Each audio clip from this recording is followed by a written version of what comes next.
Meninas, tudo bom? Hoje eu vou fazer meu skincare junto com vocês, então trouxe meus produtinhos aqui pra mostrar pra vocês, os produtinhos que eu uso no meu skincare. E vou mostrar... Eita, caralho, vídeo errado, esse canal aqui é outro. Olá, Rangers! Programa de hoje, vamos falar de uma doença 100% produto nacional. Doença de Chagas, descrita pelo grande, imortal, inoxidável Carlos Chagas, que dá nome à doença, e que batizou o protozoário em homenagem ao seu grande amigo Oswaldo Cruz, chamou o bicho de Trypanosoma cruzi. Pensa uma homenagem desgraçada, uma pessoa descobre um protozoário que causa uma doença maldita, uma doença, e fala, vou homenagear meu amigo aqui, vou botar o nome dele no bicho. Papai, se você descobrir um bicho e botar meu nome nele, eu te processo. Vamos lá pra aula de hoje. Se quiser, toca a vinheta, Simone.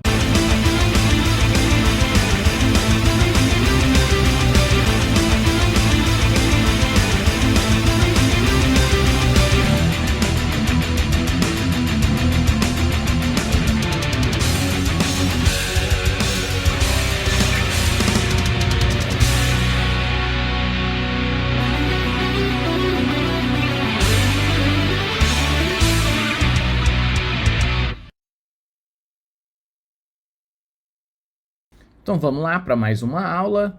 Vamos falar de doença de Chagas, também conhecida como tripanossomíase americana, para diferenciar das tripanossomíases africanas, conhecidas popularmente como doença do sono.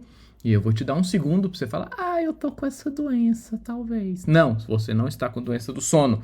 O nome disso é verme, você tá com verme.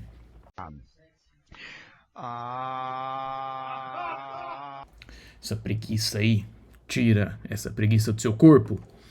Vamos lá falar do ciclo biológico da doença, que é o mapa astral da doença, onde a gente pode conhecer tudo. E aí eu vou chamar um convidado para falar sobre a forma de transmissão. Fala, Renan! Inclusive a informação aqui, rapidinho, Pode dar, eu pode não dar. dei nenhuma informação nessa premiação até agora. Informação tem espaço. O besouro da doença de Chagas, a forma da contaminação, ele pica você e depois defeca dentro da ferida. Então se você for picado por um besouro da doença de Chagas, espante ele antes dele defecar para que ele vá defecar na ferida de outra pessoa. Legal. Então, informação aí. Agora, como entrar de... Tá certa informação, Renan! Aqui é programa de cultura, programa cultural, muita informação, programa educacional também. Então, o triatomínio, que é o nome correto do barbeiro, né? A gente está falando da família do triatoma, o gênero mais importante de barbeiros, percevejos, hematófagos que se alimentam de sangue.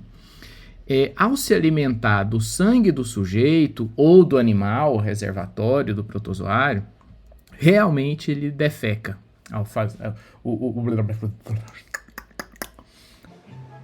Se você rir,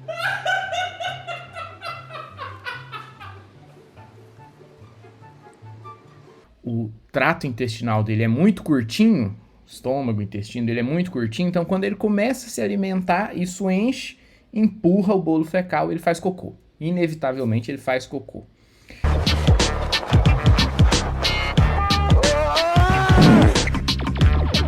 E é no cocô do inseto que está o protozoário. Em duas formas. A gente tem duas formas flageladas do protozoário no cocô do barbeiro. A gente tem a forma tripomastigota, chamada de metacíclica, que significa o ciclo completo, né? Metacíclico, ciclo completo, ciclo terminado, que são as formas realmente infectantes, os tripomastigotas metacíclicos.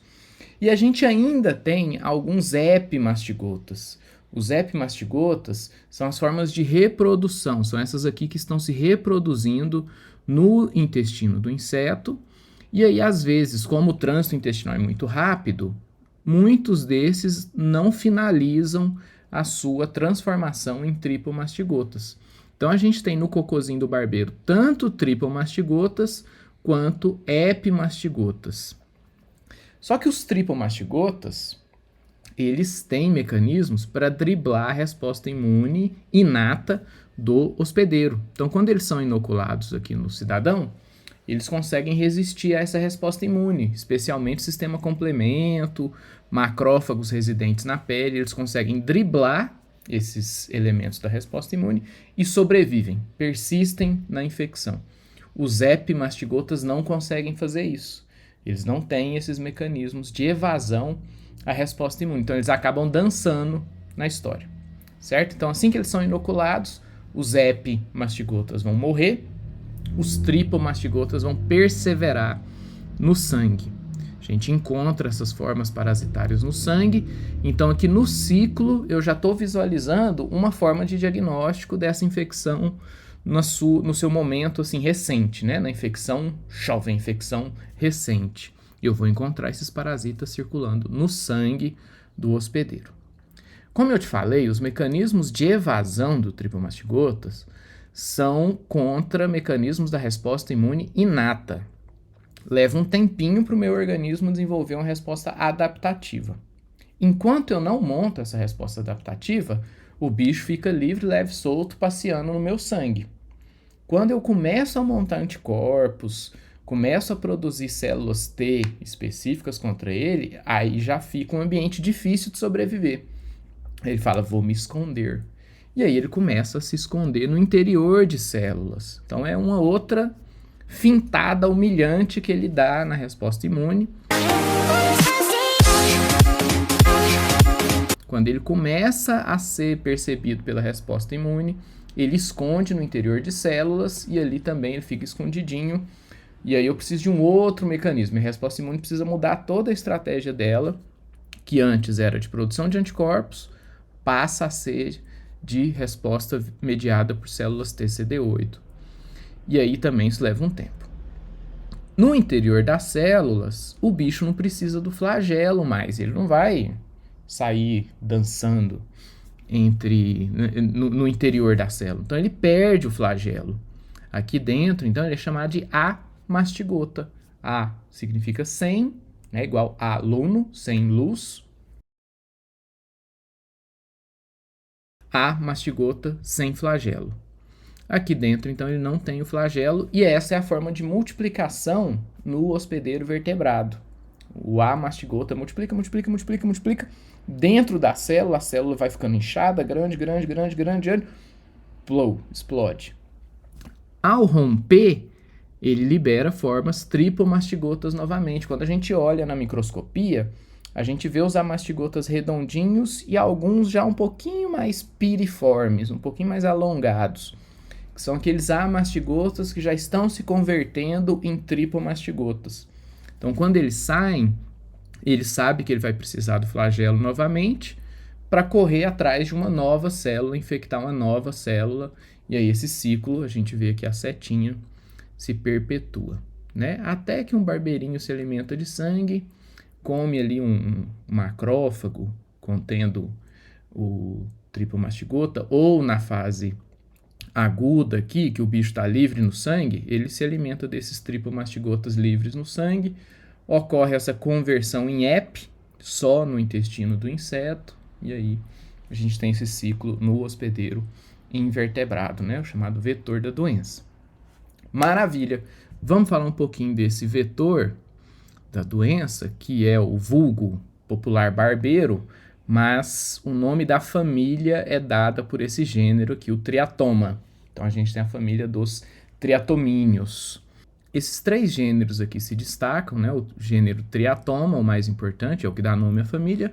Panstrongylus, um nome muito bonito para você dar para o seu filho. E Rhodnius também, um nome muito bonito para você dar para o seu filho. Eles são diferenciados principalmente pela posição da inserção da antena. Eu também ensino a fazer a diferenciação entre macho e fêmea. A gente olha para o bumbumzinho do bicho. Na fêmea a gente tem esse aparelho ovipositor aqui, que diferencia da bundinha do macho. Mas isso também não é tão importante, porque tanto machos e fêmeas são hematófagos. Todos eles se alimentam de sangue. O que eu julgo mais importante para nós, como estudiosos da saúde e até mesmo como cidadãos do planeta Terra, é diferenciar aqueles percevejos, aqueles barbeirinhos que realmente são hematófagos, ou seja, realmente apresentam potencial de vetor da doença, e outros que não são, porque às vezes você olha só para o bicho, eles são muito parecidos. Aquela bundinha coloridinha, né, com aquelas listras amarelinhas, você vai falar, é barbeiro. Mas só os triatomíneos, é a única família hematófaga, tem essa probóscide, esse aparato bucal especializado em sugar sangue. A probóscide dele é bem robusta, né, um aguilhão, mas é curta, ela não vai chegar aqui no tórax. Enquanto que dos fitófagos, ou seja, se alimentam de planta, e dos predadores, é diferente. No predador, ou seja, se alimenta de outros insetos, então não tem risco nenhum para a gente, essa probóscide também é robusta, também é um aguilhão grosseiro, mas ele é curvo, certo? A cabeça do bicho é diferente. E geralmente as patinhas anteriores, as primeiras patinhas, geralmente são muito robustas. O bicho é muito forte para segurar outros insetos e se alimentar do delicioso néctar da hemolinfa desses outros insetos. Are you okay? E os fitófagos que se alimentam de plantas têm uma probóscide bem fininha, bem delicadinha, parece um fiozinho de cabelo e longa, geralmente ultrapassando o primeiro par de patas. Né? Esses dois aqui, ó, fitófago e predador, não oferecem risco nenhum para a gente.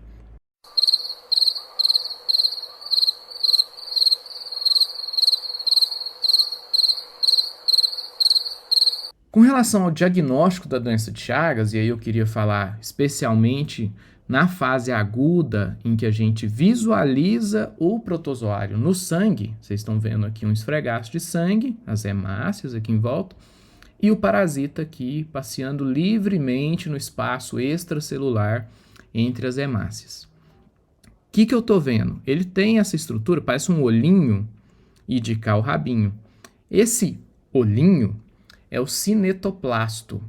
O cinetoplasto é uma estrutura rica em mitocôndrias, onde o flagelo começa. Então ali está um motorzinho que movimenta o flagelo. No caso do tripomastigota de Trypanosoma, esse cinetoplasto está de um lado da célula, está de um lado do corpinho dele, e o flagelo está do lado oposto. Isso é o mais importante para você reconhecer esse protozoário, né? Se você pegar minha aula de leishmaniose, vou deixar o card aqui em algum lugar, vocês vão ver que na leishmania, a forma pró-mastigota, o cinetoplasto está de um lado e o flagelo está do mesmo lado. No tripomastigota, isso se inverte. A gente tem o cinetoplasto aqui, o flagelo do outro lado, e se eu pegar uma foto bem bonitona, aqui a gente consegue ver, bem delicadinho, o flagelo passando pelas costas do corpinho dele e formando uma crista. Ele faz uma crinazinha que fica ondulando no corpo do tripomastigota. Fica parecendo, sei lá, uma sereia, uma enguia. Quero viver, quero morar naquele mundo cheio de... Na fase aguda, como eu te falei, a gente encontra o parasita no sangue. Nas fases crônicas, eu até posso encontrar o parasita intracelular. Posso encontrar. Não é fácil encontrar isso, porque geralmente essa estrutura não é macroscópica. Eu não vou saber onde pontuar isso. E eu posso encontrar isso em musculatura esquelética, musculatura lisa e musculatura cardíaca, como é o caso dessa imagem aqui, que a gente tem um músculo cardíaco e no interior de uma célula muscular cardíaca, um vacúolo parasitóforo repleto de amastigotas. Isso aqui é conhecido como ninho de amastigotas.